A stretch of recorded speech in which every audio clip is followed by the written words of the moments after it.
Hello everyone, welcome back to another episode of Rslash Tales from Tech Support. In today's episode, email, internet is still down. Trash can. I can't believe people still fall for this. Before we get started, make sure to subscribe so you will never miss a video. So let's get started. Email, internet is still down. This just happened, and while I understand why it did, it still makes me facepalm. My workplace has two locations. I work at the main one while this takes place in the second location. This location has been having lots of issues with their internet recently. I get a text from someone there telling me the internet is out. The fix is simple this time, and is just a quick reboot of the modem. When it went out, I sent a company-wide email letting everyone know the internet is down. When it comes back up, I send another one letting everyone know it's back up. Then I get this email. Hi you/generic Chinese name. I just looked on my computer, and we do not have internet access. So yes, she replied to an email she just received with another email, to let me know that she didn't have internet. And this person is supposed to be the second in command at that location. Hey, my garage door won't open. That's unfortunate. Do you need a ride home? Oh no, I drove. I guess it's lucky you were parked outside. No, I was parked in the garage. The garage that won't open? Then how did you get your car out? There, I would assume the garage door opener isn't working, and they pulled the release and opened it manually. I live in CA and all new garage openers are required to have a battery backup since some people died in a wildfire because they were dumb and didn't know how to open their garage manually. I had this week as well. Slash was sent an email from Jesse to let me know that he doesn't have email. Then he asked if his email had been set up yet since he was a new employee. Curious how you responded. He may have thought that there was a difference between emails inside the company and outside. That's the only thing I can come up with. Wait, how did they receive your first email if internet was out? Got the first email once the internet came back up. In their defense, it's quite possible to have email access without having internet access. The two are not necessarily linked. Internal email server will still work. Internal routing to an email server on another site via MPLS, but the default route is offline. Etc. At least it wasn't someone calling you on the phone telling you that the phone they used to call you with isn't working. Mr. you/Neaforth, the phones are working. But, how would they receive your email saying that the internet is down if the internet is down? In their defense, it's quite possible to have email access without having internet access. The two are not necessarily linked. Internal email server will still work. Internal routing to an email server on another site via MPLS, but the default route is offline. Etc. Internet was down at one location, not both. A company-wide email informing that location 1 internet is down is useful to people at location 2 who are trying to reach colleagues at location 1. People at location may first have company phones that have company email access over cellular connection. Reminds me of a very similar situation happened to a friend of mine. They work for the state of Louisiana, which is still using Windows Vista, by the way. Anyway, this was a little while back when the state's computers got hit with malware. IT immediately shuts everything down, meaning all these offices no longer have network access. And then an email is sent out to everyone, letting them know the internet is down. Problem is, they were only able to receive the email once the servers came back online. Did a lot of good there. Back in Exchange 5.5 days, I got a very short email from a client. From the CEO, email does not work. I called right away, and me being a cocky B** asked the CEO straight why he sent an email when email does not work. I don't remember the actual issue, but he cited and immediately knew that his message might have been a bit too vague. Hey, please message me about the spoilers. I have seen this more than once. If you did not receive this email, please let me know right away. And yes, the sender was referring to that very email. Maybe she wrote it and it automatically sent when it connected again? That's possible, but either way, she should have not used email in the first place to contact me about that. I assume there is no dedicated line between the offices that would enable them getting an email during an internet outage. So the situation is that they would be getting 2 emails with internet is out and internet works again after you fixed the connection. They would see the mails coming in and naturally check their browser, but it could very well be a website stuck from the outage or an ended session requiring a browser restart, which they probably didn't try. Then they email you back replying to the first email, instead of the second, that no, it is still not working, perhaps also as a test to see if at least emails get sent. That version makes their behavior more understandable. Trash can. Ring, ring. Service desk, how may I help you? I can't find my trash can. Your trash can? Yes, I can't find it. Ma'am, have you checked under or around your desk, or with the janitorial staff or maintenance? No, what would they have anything to do with it? Okay, please tell me what you're trying to do. I need to get the word paper I deleted, I need to get that back. Oh, you mean the recycle bin. The what? The recycle bin, on your desktop. I don't know what that is, I need my trash can. I keep things there that I might need sometimes. Oh, okay, well, your trash can is on your desktop, usually next to the My Computer icon. I don't see it. Okay, click on My Computer and click Desktop. There it is, okay, thanks, bye, click. No words.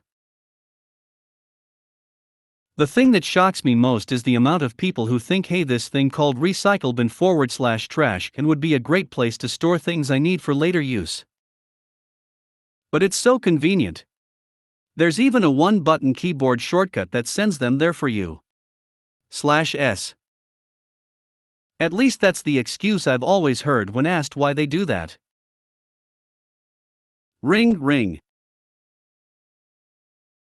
Service desk, how may I help you? I can't find my trash can. Your trash can? Yes, I can't find it. Ma'am, have you checked under or around your desk, or with the janitorial staff or maintenance? No, what would they have anything to do with it? Okay, please tell me what you're trying to do.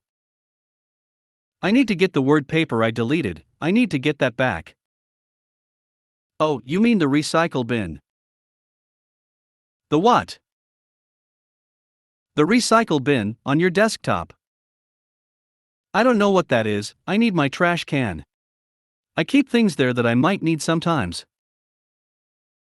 Oh, okay, well, your trash can is on your desktop, usually next to the My Computer icon. I don't see it. Okay, click on My Computer and click Desktop. There it is, okay, thanks, bye, click. No words. Lines added in case anyone else is having trouble reading the original post. Not the first incident, not the last. How do people get the idea that storing files inside the recycling bin or emails in the deleted items folder is a good idea? They don't store important papers inside their trash can, do they? Hey, don't judge. Some of us have to pick the cooking instructions out of the trash 3 times before we finally remember it. I have seen a user that used the deleted mails folder as an archive. 8K mails. I seem to recall Max calling it a trash can, but that's reaching way back to elementary school. That's funny. We have a Mac Pro in our office that we call the trash can. I think Mac OS still calls it trash. Way back in the day, '89, I started working at Apple. When my then 5-year-old visited my office, he saw my Mac desktop, pointed to the trash can and said Oscar. Not long after that, an app started circulating around the office that put Oscar in your trash can. He'd come up and sing when you dragged a file into the trash. Still have a book around called Stupid Mac Tricks, complete with a 3.5 inches floppy. Yes, I love that one. The lawyers I used to work for used their Outlook recycle bin to save email. IT put a policy in place that deleted any mail older than 60 days. They complained but had to use the document management system instead. I don't use my Outlook recycle bin to save email, but I am glad when I'm looking for something 7 years old, and it still hasn't disappeared yet, in recycle bin. Smiley face. If you did a Venn diagram of people who would make every password 1 2 3 4 5 6 and people who think that storing needed documents in the recycle bin is an acceptable practice, it'd probably look like a single circle. The trash can lady in this story reminds me of a guy I know whose every document was named whatever AutoRecover came up with. He had a small notebook in his back pocket filled with notes to remind him what name he'd be looking for the next time he searched for it in his recycle bin. There is a counter corner far too close to my face to be reading this comment. Why did you first assume that she was talking about her actual trash can when she was calling the help desk? Wouldn't it have been safe to assume that she was referring to the recycle bin, and not the actual trash can, and avoided making her look like an idiot? The action the user takes to move an item to the recycle bin is to delete it, so a lot of laymen would assume it goes to a trash can. I have seen stupider, so op probably has too. Safe assumptions from an end user. Surely you jest. People that intentionally keep files in the trash can or recycle bin for storage deserve everything that will eventually happen to those files. Yes, there are. I can't believe people still fall for this. User forwards me an email asking if it is her lucky day. Good day, my beloved. With due respect to your person and much sincerity of purpose, I wish to write to you today for our mutual benefit in this investment transaction. My name is Mrs. Aisha Gaddafi Al, presently residing here in Oman, the southeastern coast of the Arabian Peninsula in Western Asia. I'm a single mother and a widow with 3 children. I am the only biological daughter of the late Libyan president, late Colonel Muammar Gaddafi. I have an investment funds worth $27,500,000 United States dollars, $27.500.000.00, and I need an investment manager/partner, and because of my asylum status I will authorize you the ownership of the investment funds. However, I am interested in you for investment project assistance in your country. Maybe from there, we can build a business relationship in the nearest future.